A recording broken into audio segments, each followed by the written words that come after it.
camping in the deep woods and getting attuned to nature, to some, sounds like an ideal day. To others, it's a horror story waiting to happen.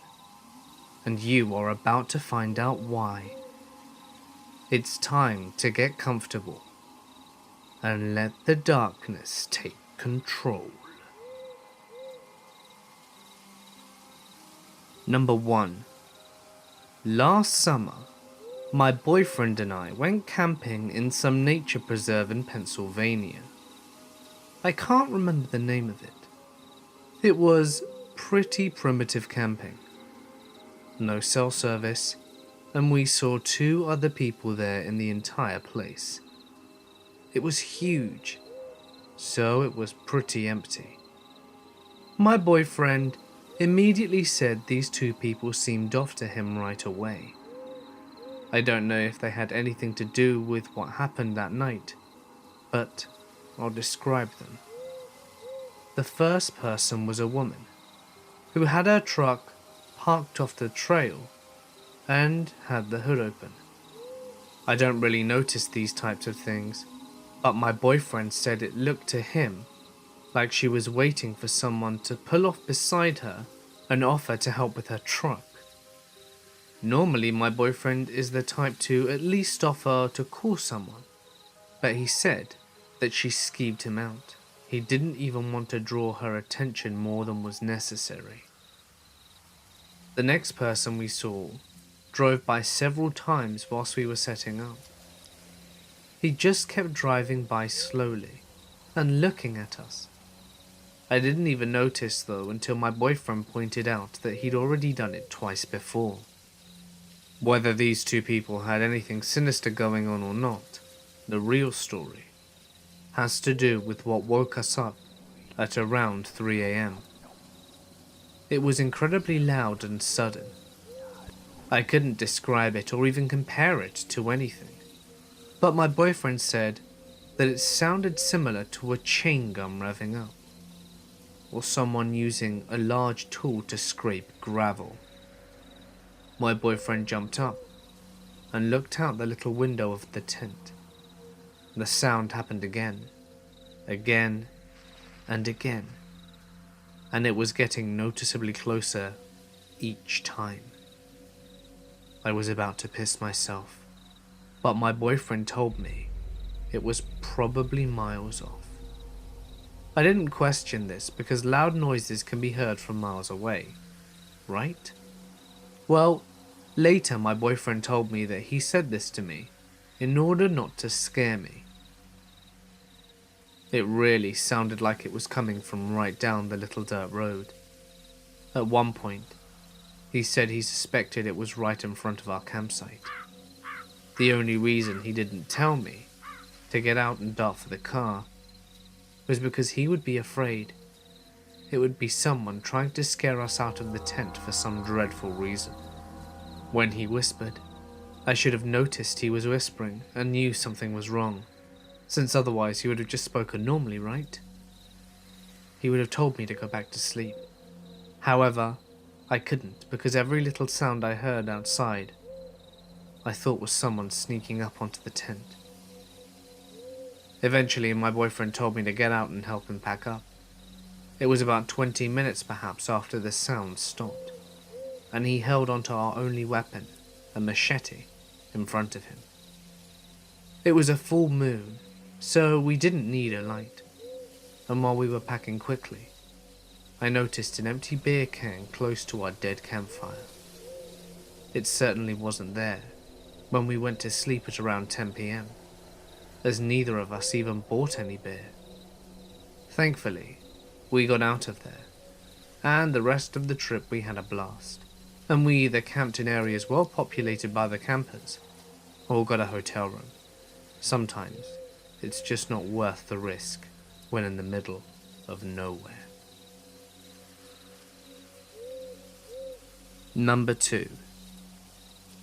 My father is a logger, specifically one who operates a tree saw, which is basically a giant machine that is capable of cutting down massive trees and cutting them to specified lengths, which means he spends a lot of time alone in the deep forest.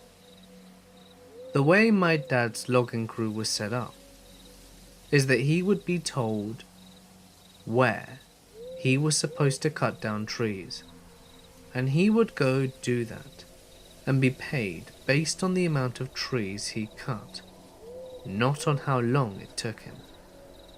So my dad used to work 16 to 20-hour days constantly to try and get as much done as quickly as possible, and then the rest of the crew would come clean up the trees and ship them to the mill.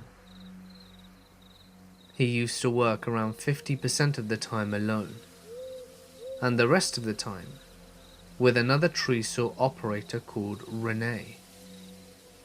He would use radios to communicate back and forth when they were working together. So anyway, my dad and Rene were put on a new job site, and about 10 days in, everything was going as planned. But they constantly heard weird chitter-chatter over the radio that was such poor quality, no words could be heard, and whatever radio channel they changed it to, it followed them. As they progressed through the job and went further up the mountain, the words from the radio slowly became more audible.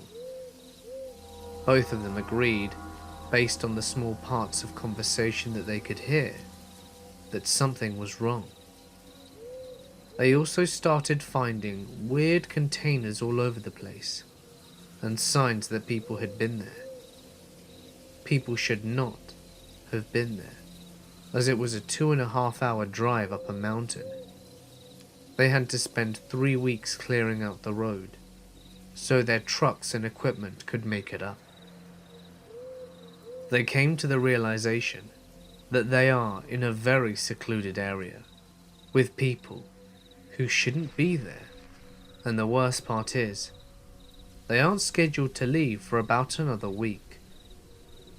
They would only leave to refuel the truck with gasoline for matches, and they would buy supplies and sleep in campers.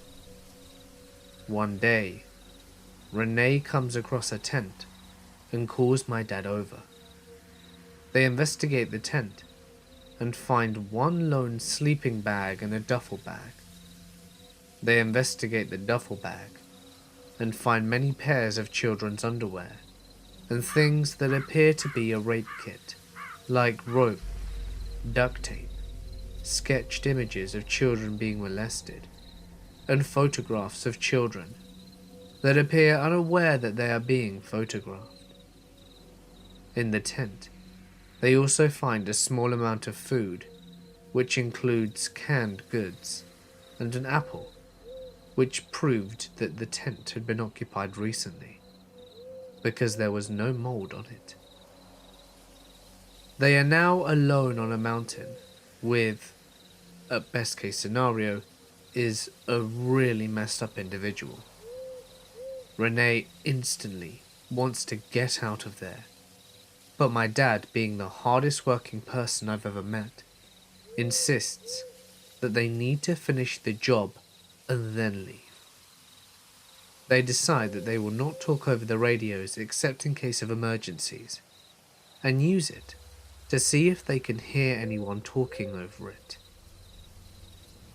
My father and Rene are now in close enough range of whoever has been talking over the radio to hear the conversations between two men about collecting water and wood for the fire. Nothing abnormal, except for the fact that these guys don't belong here, and that the tent is undoubtedly theirs.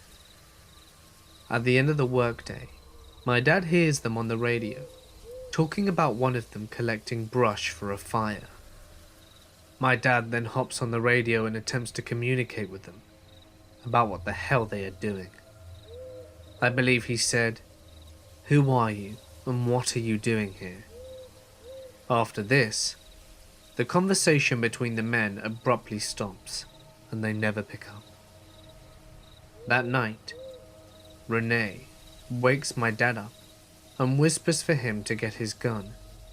Someone's outside. My dad has told me that the first thing he hears when he wakes up is the quiet shuffling of footsteps.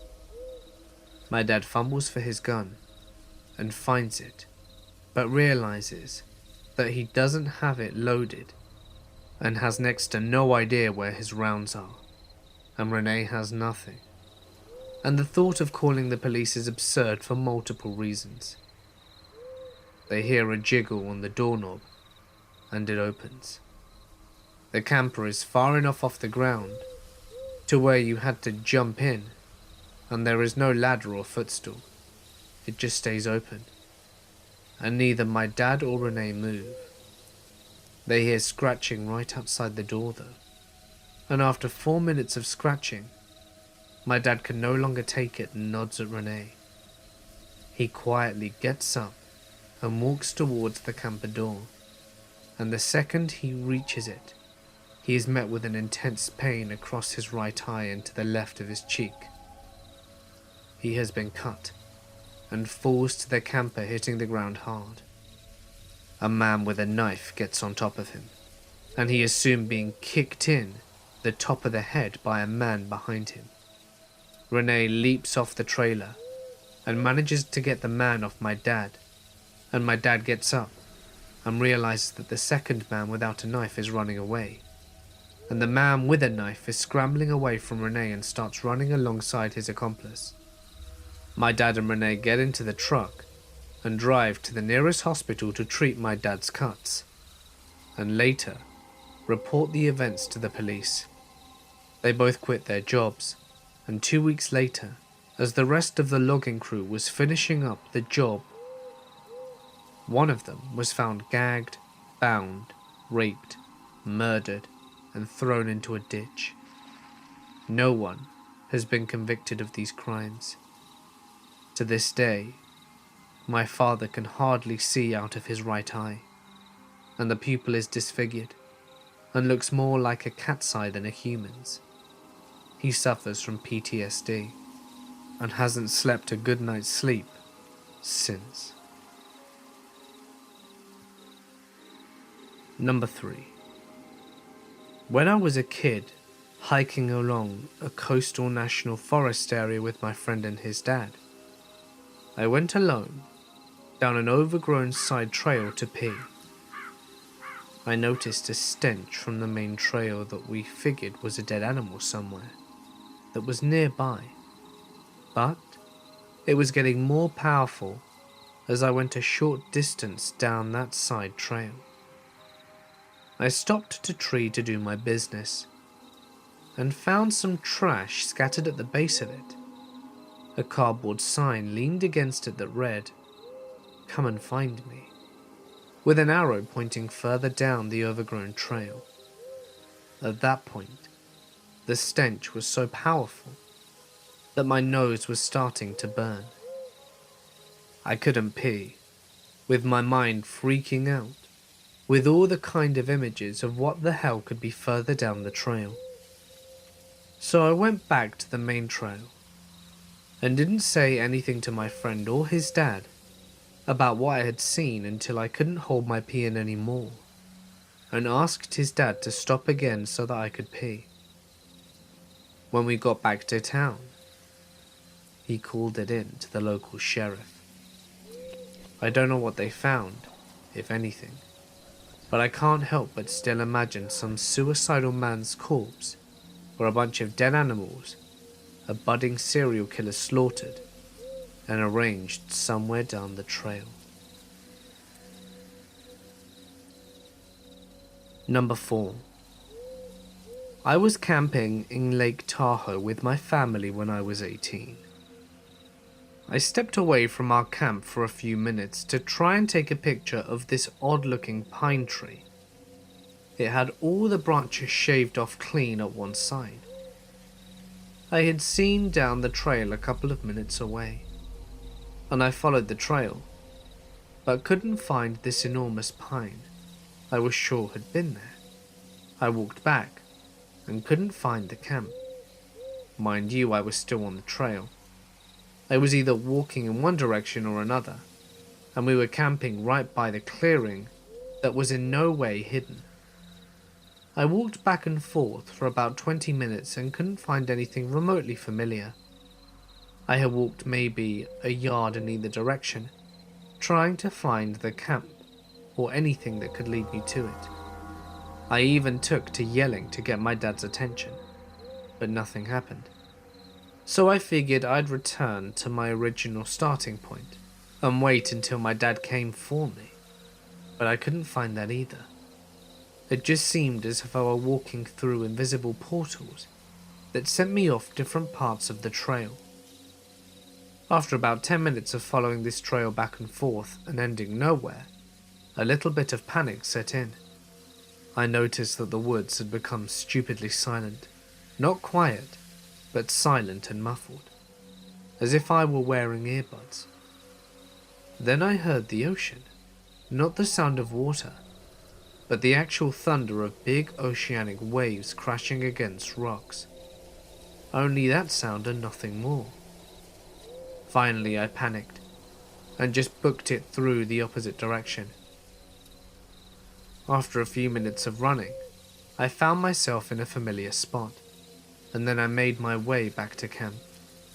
To me, the whole ordeal seemed to take about 30 to 40 minutes tops. My dad actually told me that I had been gone for 3 hours, and that he himself had walked after me and couldn't find me anywhere. Number 5. I have been hiking since I was a kid, so I have a number of stories. The most terrifying one happened to me when I was 16. I just got my license and I decided to go on a 3-day solo hike. On my second day, I was stopping at a river to collect and purify water. When I was getting my water, I heard what sounded like a wind chime on the other side of the river. On the other side, I walked back about 20 feet and saw probably about a dozen small houses made of sticks, bark and logs. The houses were only a couple of feet big, and I kept walking on a path that the houses were on, and it led me down a small hill. At the bottom there was a house, made the same as the others but full size. Attached to the front were the wind chimes. From afar, I saw animal pelts, and I assumed the guy living there hunted them and just had the pelt on display. But when I got closer, I saw they were whole rotten carcasses. I got out of there, grabbed my bag, and hiked through part of the night just to get away as quickly as possible. I couldn't really sleep. I kept hearing the wind chime. I think it was all just in my head. The next morning I still had a whole day's hike until I got to the end where the rangers were. And when I got there, I told them what I saw and pointed it out on a map. They told me that they would go check it out, get rid of everything that was authorized, and if anyone was there to kick them out. They thanked me and left. I know some rangers at different parks, and I know they carry guns. I assumed they went there armed and dealt with whoever was building there. I haven't been back to find out what they discovered, and I don't want to risk it. Number 6. I work as a park operator in British Columbia. I work the night shift as their security and collections guy. One night, it was fairly overcast and super dark. I was parked at the bottom of the road leading down to the campground. I had the windows rolled down and was playing around on my phone as my shift was almost over. Suddenly, out of my passenger side window, I heard the sound of crunching footsteps moving around. There wasn't anything around that alarmed me, as we generally have bears in the area and other wildlife. I just kinda listened, as whatever it was walking around quite lightly, on edge about it. Then the sound started to pick up pace, like it was running directly at the truck. It's pitch black, and I've got my hands up ready for something to jump through the side window of my truck out of the darkness. But just before I was sure it was going to make contact with the side of the truck, it just goes dead silent. So I said no thanks, and started up the truck and zoomed up to the cabin to get away from whatever was going on there. So I'm already on edge to the max. I'm just thinking, lock the gate and go home. Yep, just lock the gate and go home. Well, prior to me leaving in my personal vehicle, I have to put the parked truck keys away in the shop, inside this fenced off compound, which is just so conveniently unlit. So I whip out my cell phone, turn on the crappy LED, and started my way over to the shed. I'm trying not to freak myself out, but any little tick and leaf crunch just has me jittering at this point. I walk through the compound gate, and as I'm walking by the sort of motorpool area, I hear this horror loud screech, like an alarm triggering on.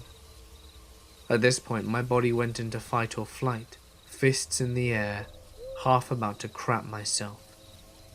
The sound persisted, and I recognized that it was the sound of golf carts when they are in reverse.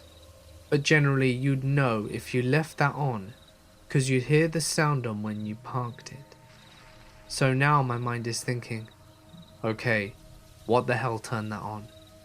So I sneak over there, slowly, towards the horror sound, scanning with my phone light scared out of my gourd. I run up really quickly and pull the reverse lever off, while half expecting it to be some sort of axe murderer trap from a movie. But nothing. I literally tossed the parked truck key at the shed and ran for my truck. Started it up, turned on every single road light and backup light that I had, and locked the gate faster than I've ever done before. I even pathetically checked my back seat to make sure that my safe place didn't have anyone hiding in it. Trying to reflect on it does make me uneasy. Working in parks is great, but geez, the night shift can be really creepy. Number 7. I was camping with family over a 3-day weekend. A few of us didn't have to get back to work, so we decided to camp an extra night. We had been a full campground, and it was now just down to us. It was my brother, his young son, me and my young daughter. At about 3 a.m, my daughter woke up and said that she needed to go to the bathroom. She had to drop a deuce, so there was no getting her to squat outside the tent. The outhouse was about 100 yards away through the pitch-dark campground, and the fire had gone out, and there was not really any moonlight. I got her up, grabbed a flashlight, and we headed to the outhouse. She did her business, and I stood outside the outhouse. I'd be lying if I said I weren't a little scared out in the woods in the dark miles from anywhere, with my 7-year-old daughter inside a dark outhouse by herself. Luckily she was quick, and we stumbled back towards the camp in the dark, with just the flashlight to lead us. The walk back was uneventful. We chatted little, and I tried to reassure her that we were safe, out here in the dark, as she had gotten a little scared, as she realized how alone we were in the empty campground. As we got to about 50 feet from camp, my daughter suddenly grabs my hand and whispers, "Daddy, who is that?" "Who's what, honey? I don't see anything." "That man right there. Who is that?" I shined the light where she was looking, and I couldn't see anyone. I grabbed her hand tighter and picked up the pace to get us back to the tent, which was the only safety there was out there. And I knew that in this dark like this, we were really in trouble if there were some sketchier people out there messing with us. We got back, and I got us into the tent, and we got into our sleeping bags, and I laid there and listened for any sound outside the tent. Of course, there were millions of sounds I hadn't noticed before, and each one made me more and more terrified of whoever was out there. As she started to go to sleep, she asked if we were all right, and I said yes, even though I was completely freaking out. I asked her what the man had looked like, and she said he looked like a Native American. I laid there for what seemed like hours, until I couldn't take it anymore. I woke up my brother and told him what had happened. He is a lot more comfortable in the woods than I am, so he got up and got the fire going again. We sat by the fire until daylight, and nothing ever happened. The next day I asked my daughter about the man she saw, and she didn't remember it. To this day, she doesn't remember the event at all, and the area we were camping in is well known for being a historical place where Native Americans had lived and flourished until they were either forced into reservations or killed. Neither my brother or me found any sign of anyone being out there. If they had been walking around the woods, we would have heard them for sure. My only explanation is that she was so tired she fell back asleep and had a little micro sleep or something and dreamt it. But to this day, it still creeps me the hell out. Number 8. When I was stationed in North Carolina, we went to do our early yearly tear gas chambers, which is out in the middle of the woods. We did the chamber, walked out, and I go walk to the corner of the hooch to blow a massive snot rocket because the tear gas clogs you up. I look up and I see a big pile of shiny crimson and a brown mess. Naturally, I go take a look, and all it is the innards of something large, just sitting there in a very neat pile looking quite fresh. There was no blood, no tracks, no evidence that anything had happened there, other than a huge pile of guts. The area was kind of sandy, so there definitely should have been tracks. Shit was weird. About a week or two later, we went out to the field for some good old motivated infantry training. First day out there, we had a long night patrol to do. My squad sets out, with me bleeding, and not even 15 minutes into it, I stumble into an old foxhole. By stumble, I mean dropped like a sack of rocks thanks to all the gear I had on me. I felt like there were a bunch of branches down there, and I felt a couple of bugs crawl around me. No big deal, I'm used to it at this point. When a couple of my squad mates are helping me out, the fourth one shines his flashlight, and everyone starts to flip shit and smacking the hell out of me. The foxhole was basically a brown recluse breeding ground, and I fell right into it. Yeah, not so used to that. After throwing my camis and gear off and trying to shake them all off me, the guy with the flashlight looks in the foxhole and says, "Holy shit. There must have been about 1 million spiders in there." And the bottom was filled with bones. Lots of bones.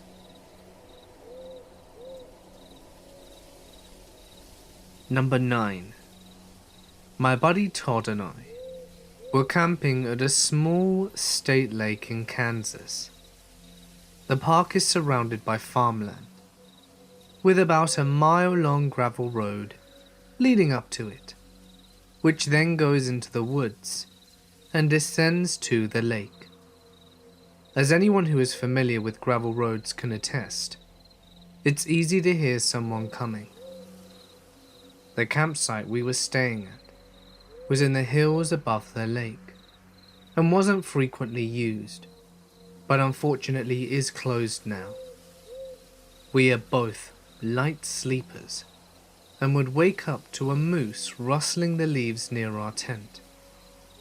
That night, we were up until sometime after 1 a.m, talking about the old days next to the fire, and we were asleep at around 1:30.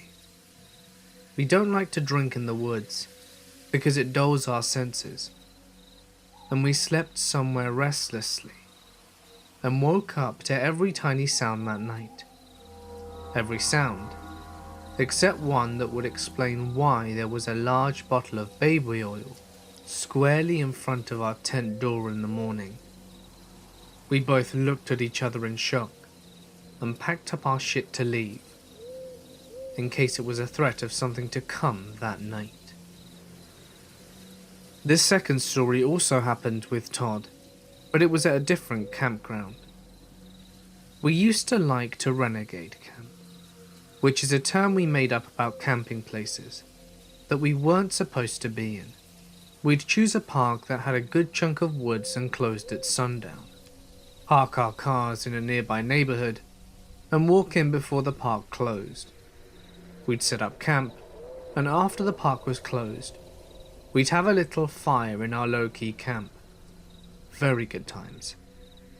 On one of our renegade camping trips, we were staying at the far side of a lake that was very rural.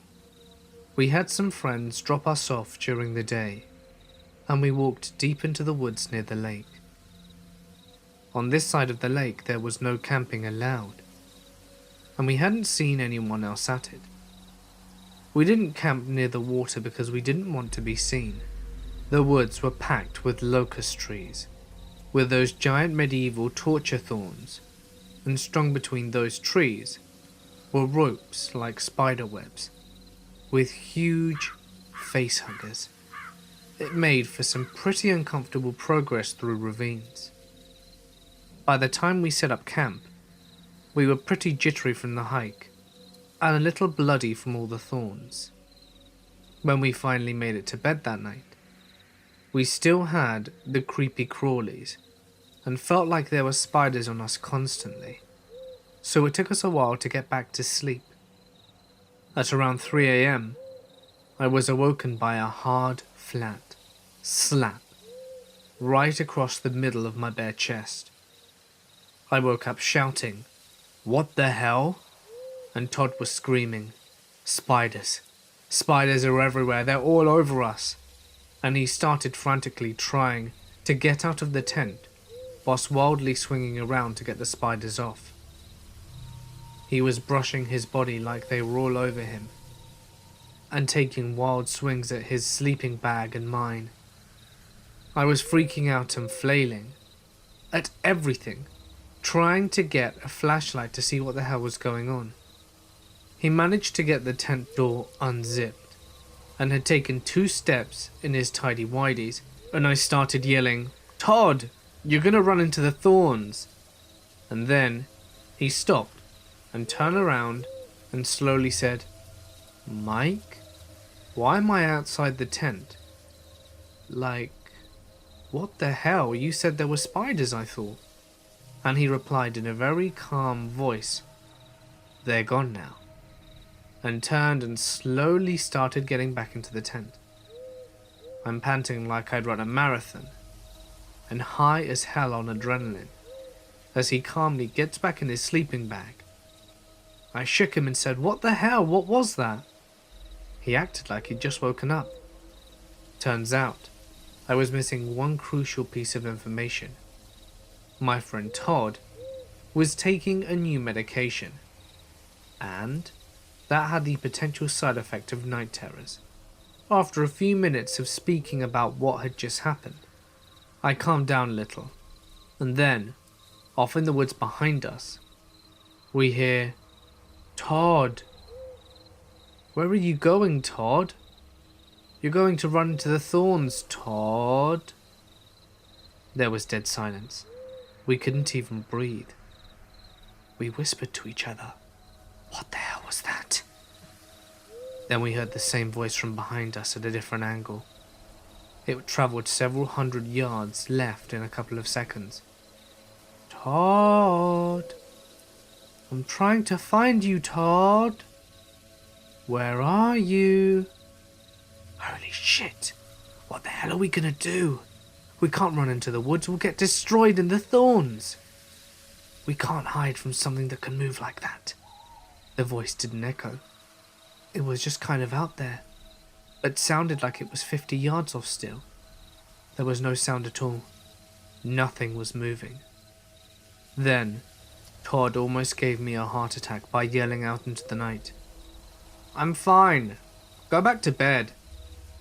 And I slapped the shit out of him. We never got a response. We turned on every light we had, built the fire up until it was about 6 feet high, and waited with wide eyes and pocket knives drawn for the morning to come.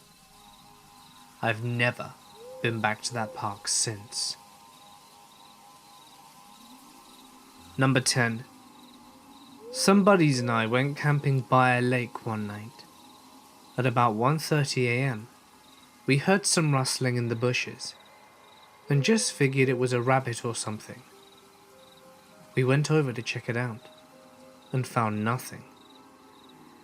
At about 1:35 a.m, a huge pickup truck that was lifted and blaring loud music drove by on a dirt road really slowly, shining a huge police-grade spotlight on me and my friends. The truck burnt out and kept driving, so my best friend and I decided to drive up the road to see if we could spot anything unusual about the truck.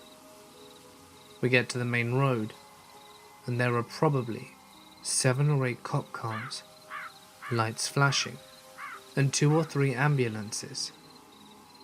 We stop to turn around, and I swear, like a damn horror film, a cop pecks on my window with his flashlight out of nowhere, and he asks what we're doing. We told him we were camping, and told him about the truck, and he says, well, you boys might want to camp somewhere else. We just had a triple homicide here, and we haven't located the suspect. Friend says, so should we be scared? Like a goddamn idiot, and the cop says, and I quote, well, I'm not scared, but there are 20 officers here and we all have guns.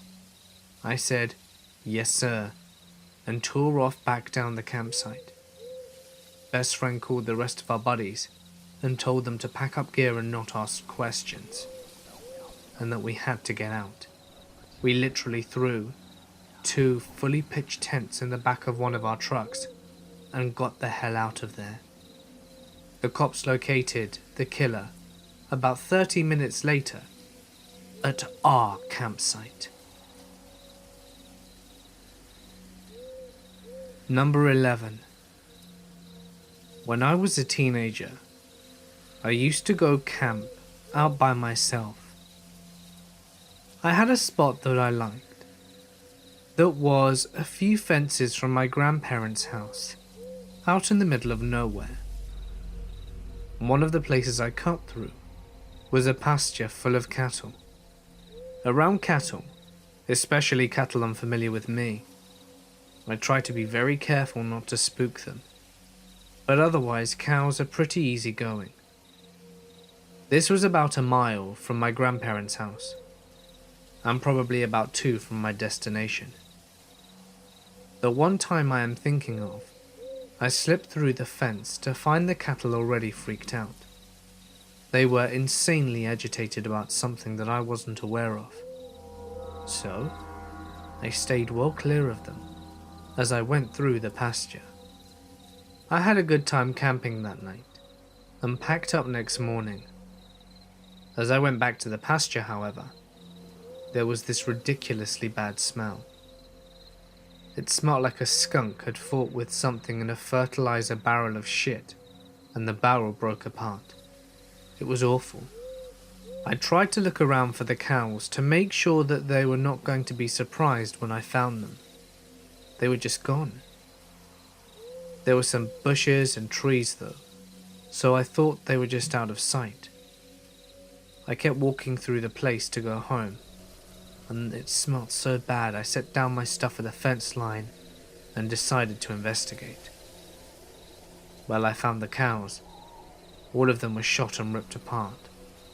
Someone had carefully shot them in the head with a bolt gun and eviscerated all of them.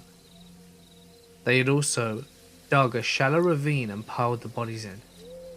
It was horrible. I hightailed it out of there to grab my gear, and my stuff was gone. As in, I set it right down here on this rock, and it was within eyeshot. A quick glance showed me that there was not anything ripped or fallen out.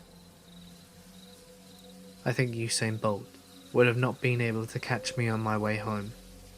I never heard anything else about those cows, and never went back to the old camp spot again. Number 12.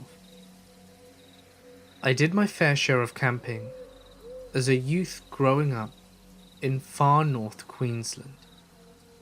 We do it as teenagers to go pig hunting on big old farms on the tablelands. The farmers would pay us good cash to shoot some kangaroos and wild pigs, which can get into their crops in there.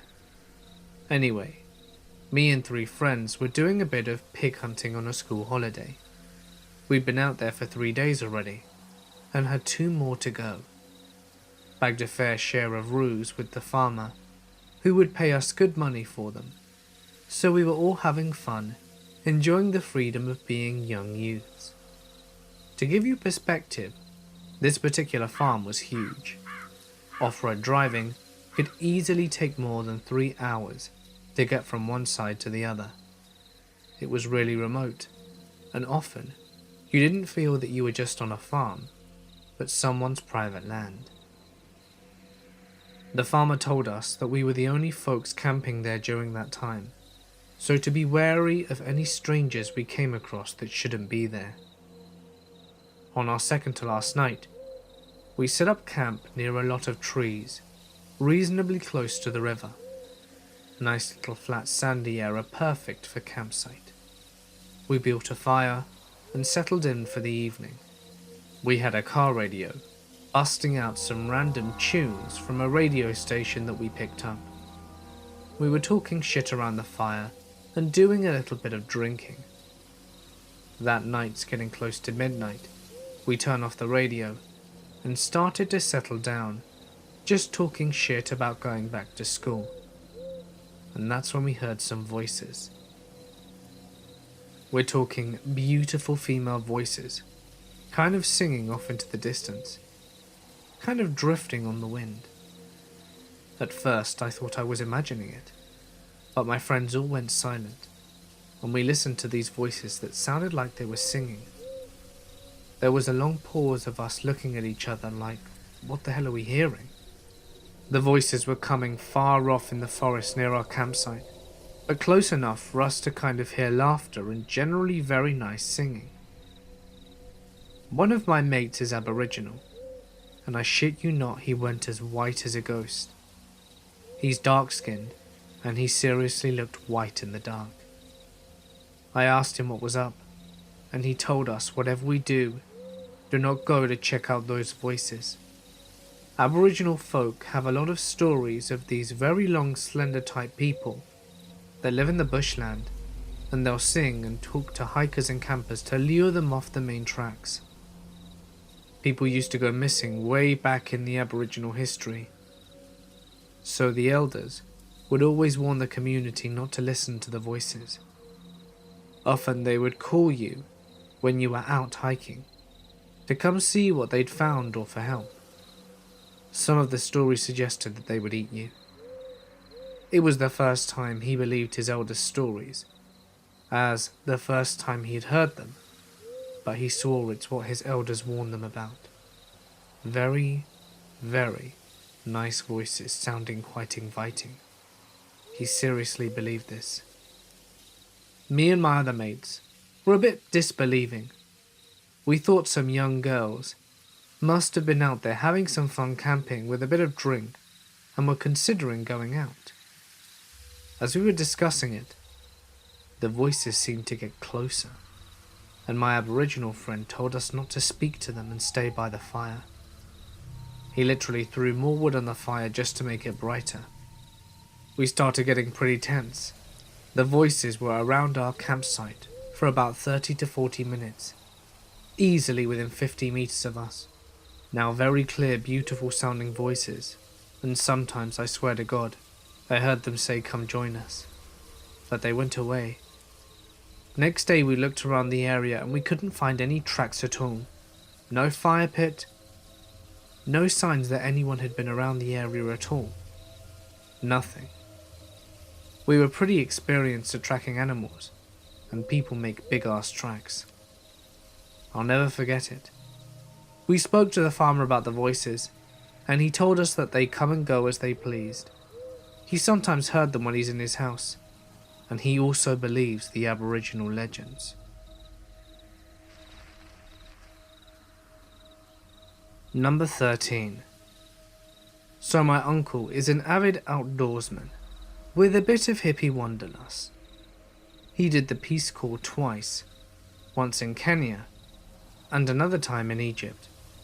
He's seen some stuff, some creepy stuff in those countries, including weird rituals and the aftermath of some murders. Anyway, he's an outdoor guy who always was best friends with a Native American fellow and would hunt with him in the traditional bow and arrow style just to be closer to nature. Hunt and gather from the wild and use everything up sort of attitude. He didn't take the modern world for granted. My uncle and his friend hunted deer, mainly in southern Ohio, in an area called Hocking Hills, which touches the Appalachian Mountains. A bit of the area's backstory. There have been years worth of reports of wild people living in the woods down there, like people who go off the grid kind of deal. Also, talk of cults living in the woods. There's also a consistent rumor that people out in the world practice cannibalism. Rumor got invigorated by the reports of some backwoods person coming into one of the local towns, smashing a bunch of stuff, and later being diagnosed with advanced mad cow disease, but for people. Basically, a misfolded protein starts multiplying in your brain, and it eats away in your neurons, making your brain look like Swiss cheese. Funny thing about getting prion disease, as it's called, is that you can get it by eating the protein of your own species. Cow eating ground up cow in their feed, or human on human cannibalism, particularly brain matter. Of course, it can happen when the same species eat each other, and then eating that infected animal, and a human can get it. But yeah, woods, cannibals, disease stories. So my uncle and his buddy are taking advantage of a brilliant full moon and a clear night to go out and set up to hunt some deer in Hocking Hills.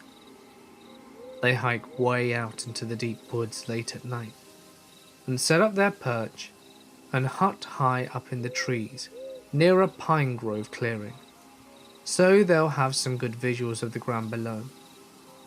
Inevitably, my uncle has to do what nature calls and leaves the perch and hikes out a bit to do his business just to prevent animals getting wind of the human scent. This is now in full moonlight, so my uncle feels pretty confident where he's going and where he came from. Then, a random cloud covers the moon and it's totally dark, and he made the mistake of not having a headlamp with him. So he waits until the cloud moves along, or until his eyes adjust, and then he hears the screaming. Not just screaming, but like laughing screaming, and very, very human sounding. Like the closest thing he said was that it was circling hyenas on the savannah that he remembered in Kenya, but also blood-curdling, like make your veins turn to ice. Just out of absolutely nowhere. And this is in Ohio. So he bolts, runs like a crazy person back to where he thought he came from, ducking under bushes and hiding behind rocks. When the laughter/screaming sound gets closer, again, this is a guy who's seen some pretty messed up stuff overseas, and he's tumbling and fumbling over himself trying to run away. So the moon comes out again, and my uncle finds himself in the pine grove clearing near where his buddy is. Quiet, then more screaming. He's like F cannibals and finds the tree where the perch is at, and bare finger climbs up that damn tree like his life depends on it, fractures a bunch of his nails, and the buddy is still up there in the perch. My uncle is freaking out. He tells his buddy that the cannibals are here, and that they're totally screwed. His friend just laughs at him. He tells my uncle that the sound he's been hearing, the laughing/screaming, is the sound of deer and heat and getting it on. Like a bunch of deer doing it everywhere. That it's super rare to be able to hear, and that they're lucky to experience it. I think I heard that my uncle wanted to punch his friend, but they laugh about it instead, and talk about the good spot, and that they'll likely get a buck that night with all the activity, although they appreciate just how much that's gonna suck for the buck. All of a sudden, a whole group of deer trot into the clearing. My uncle and his friend get ready to shoot. But then all of a sudden, the deer stop and turn their heads in the same direction and then bolt like a stampede away. My uncle and his buddy are so confused, and then in the clearing come 3 or 4 people. They're carrying something that has the shape and weight of another person. Again, this is in the middle of the woods. They walk right into the moonlight, and it's like a freaking body they're carrying. They look like haggard woods people. They have dark, purple stuff on their upper bodies, and my uncle goes to ask his buddy a question about if they're seeing what they're actually seeing, but before he can say it, his friend shuts him up by covering his mouth. The people walk away not seeing the perch. My uncle says that his friend gets real serious and starts counting his arrows. After about 30 minutes, my uncle's friend tells my uncle that they must not sleep that night and not to make much noise, then starts mumbling a soft native chant. They don't sleep, and no one returns to the clearing, and the sun comes up. Very sunny, clear day. They look around. There's nobody. It's very quiet. They make their way down to the perch, leaving most of their stuff in the perch because they want to get the hell out of there as quickly as possible. They get back to the truck parked alongside the road and head immediately to the nearest ranger station to tell them what happened. They both get the breathalyzer because, yeah, the story could have totally been the product of one too many Budweiser lights, but they're stone cold sober. They convince the ranger that something went down. A few rangers then go with them, back to check the clearing out, and for my uncle to get his gear. While my uncle and his friend are packing up the area, the rangers walk into the area, and then all of a sudden, they all get buzzing. My uncle goes to see what's up, and the ranger found a few blood spots that look like a blood trail. They do a spot check of the blood with their gearbox, and determine it's not deer, but rather human blood. My uncle's like, well, forget this, we're gonna leave the ranger in order for them to radio the station. So fast forward later that day when my uncle and his friend are back home relaxing a bit after the ordeal. Both guys are fastidious and clean everything to put away, and then my uncle said that his friend just stopped, dead cold, and then looks at him. He tells my uncle that he began the night with 2 quivers with 6 arrows each. He now only has 9 arrows. There are 3 missing. He for sure counted 12 when he recounted in the middle of the night. and shit went down. In their haste, they left the hunting gear all the way up the perch when they got down in the morning, but it was secure, like everything strapped into quivers and then strapped in the perch.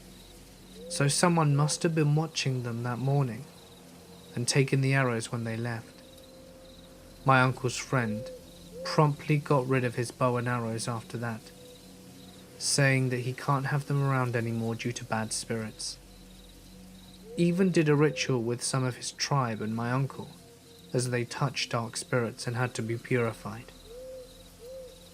We later learned that the blood ended up matching some missing persons case. My uncle and his friend were questioned again. They never found any kind of human remains anywhere near where the blood was originally found there. They even brought in dogs from what I heard. Said missing person never became found again either. My uncle was told that a possible homicide can't be proved or considered because it was just him and his friend in the dark one night from far up in some trees. Besides that, there was no evidence found. That's why there wasn't any crime. So, mystery. But my uncle is convinced that what he heard that night running back from when he went down to go to the toilet was probably more than just deers doing their thing. Suffice to say, that was the last time they went into Hocking Hills woods for deer hunting. They were also banned from considering going to Hocking Hills for family day hikes. To this day, I'm super wary of hiking anywhere in the Appalachians. Number 14. August 18th, 2016. I started a trip on the Allagash Waterway with my Boy Scout troop.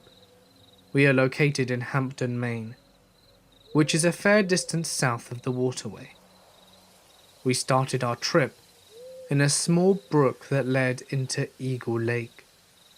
It was my first time on the Allagash, and being the only rookie, I was placed with the most strong and experienced paddler, Connor.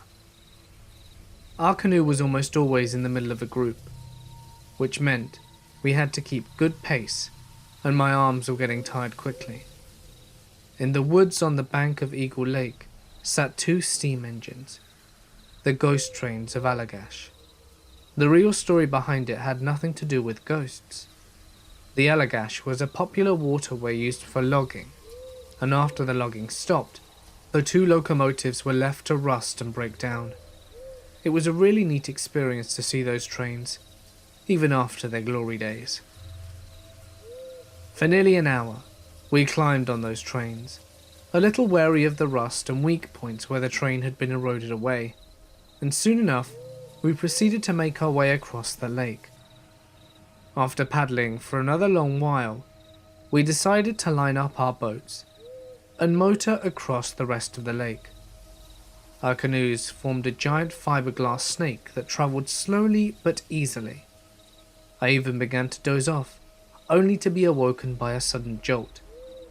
The boat in front had stopped, causing us to crash up against it. The scout in the stern seat turned, "Watch it." He shook his paddle above his head, splashing me with the grimy lake water. We all resumed paddling, and not long after we reached our first campsite. I set up my tent that I was sharing with my friend Aaron, and, without even waiting until dinner, I fell asleep. The next morning came early.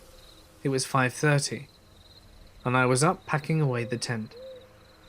Aaron, after arguing with me, was now sleeping in the wet grass. I skipped breakfast and immediately went to packing my canoe for the trip ahead. The day was normal. We just paddled along until we reached the Chase Rapids, where we unloaded our gear into a trailer and then rode down the rapids in our considerably lighter canoes. We then stopped for lunch and continued down the river towards our next campsite. But that night got weird. We all sat on the banks, watching and shooting stars whizzing through the sky. The lack of light pollution allowed the night to show its true colours. Mixtures of purples and pinks and blues blanketed the sky, with millions of stars piercing through it. At near 10 o'clock, everyone retired to their bedrolls, and snoring commenced. I stepped outside my tent, debating whether I should risk waking Aaron and facing his wrath, or just joining someone else's tent. I turned, looking for a tent that would be big enough for 3, when I noticed something. There was a star that appeared to be moving, not fast like a shooting star, but slowly and growing in size. I stood in shock as the star stopped, hovering almost directly above me. I reached up, expecting my hand to go through it, like a beam of light, but the star was solid and ice cold, as if I had just rolled out of a freezer. I could now see it was more of an oval shape glowing white. A large beam of light surrounded me, and I felt a strange tingling sensation